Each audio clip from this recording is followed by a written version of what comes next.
Hey YouTube, Little Fishing Dudes, Robert again. This is my second video today.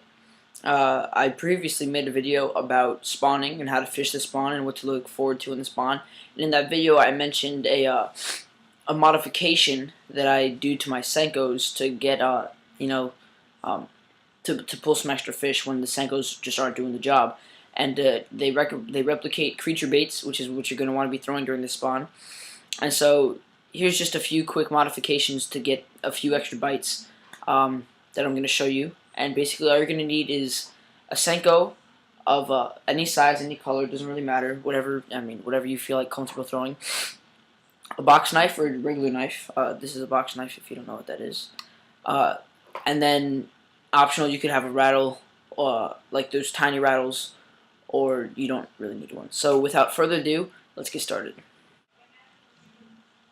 Alright guys, well, there's basically two different variations that you can do with these Senkos. You can either make it, you can give it a kind of long fluke tail, or you could give it a tentacle tail, kind of like a tube.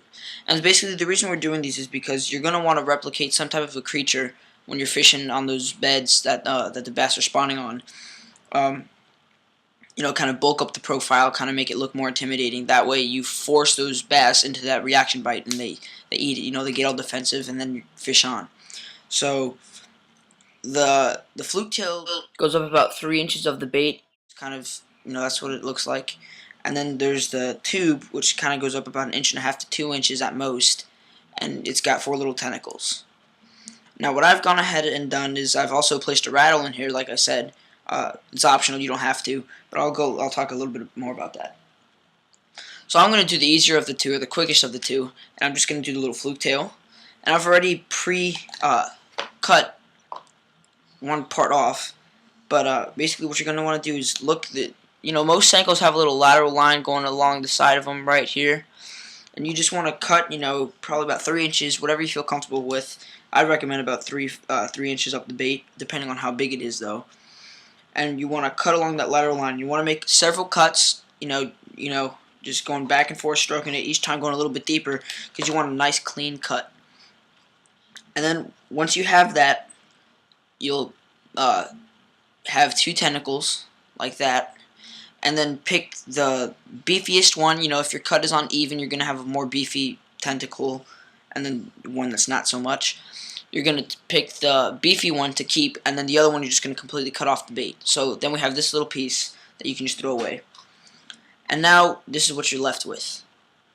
You're left with a Senko with half of a little tail kind of thing. And now all you have to do is take your knife, and just like you made the first cut, you're going to make several cuts going down the center of this one long tentacle, each time going deeper and deeper to ensure that you get a perfectly clean straight cut. And really that's just about all there is to it. Now you have these two, kind of like a fork tail, or a fluke tail, whatever you want to call it.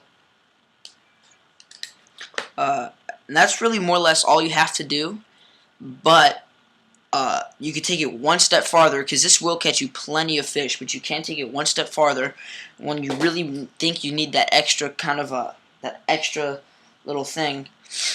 And what I've done, I've actually run out of all my rattles, but you can go up to any jig that you have. I pull them off my jigs because, I don't really think that the jigs that you use or that you're throwing need them. And when you take them off and you pull off that rubber band, it gives you extra little room to put that put your lure farther up on the keep. And so I've gone ahead and I've taken the rattles off of those jigs, and what I do is here, I'm going to try to pull one out so I can show you what they look like. Here you go. They're just they're tiny little rattles, but they're kind of a pain to get into your lure. So what you're going to want to do is on the tentacle one, it just goes right in the middle. It kind of looks like a little butthole. And then on the fluke one, it's just the same thing. You're just going to want to put it right in there. And they're difficult to get in because they're pretty blunt. So what I do is I go ahead and I get a hook or something sharp, or needle or whatever, and I kind of jam it in there, and then I pull it out and I just kind of work with it till the hole widens up until you get pretty big gap, and then you take it and you just shove this into the hole. And it'll take some time to, you're going to have to work with it for a little while, but you want to try to get it as straight in there as possible, and you want to get it all the way in, and trust me, there's no way that's falling out of there. And then now you have your modified creature bait with a rattle in it. So just kind of gives that extra thing. I don't really know if it makes too big of a difference, but every time I throw it with the rattle, I always seem to catch a couple more fish. So yeah, that's really just about it. Good luck. If you have any questions, or if you have any more ideas that you might think might think about while you're coming up with these creations, pitch them at us. Comment, post a video response, inbox us, whatever you feel you want to do, whatever you think is necessary. Until then, guys, tight lines, and thanks for watching.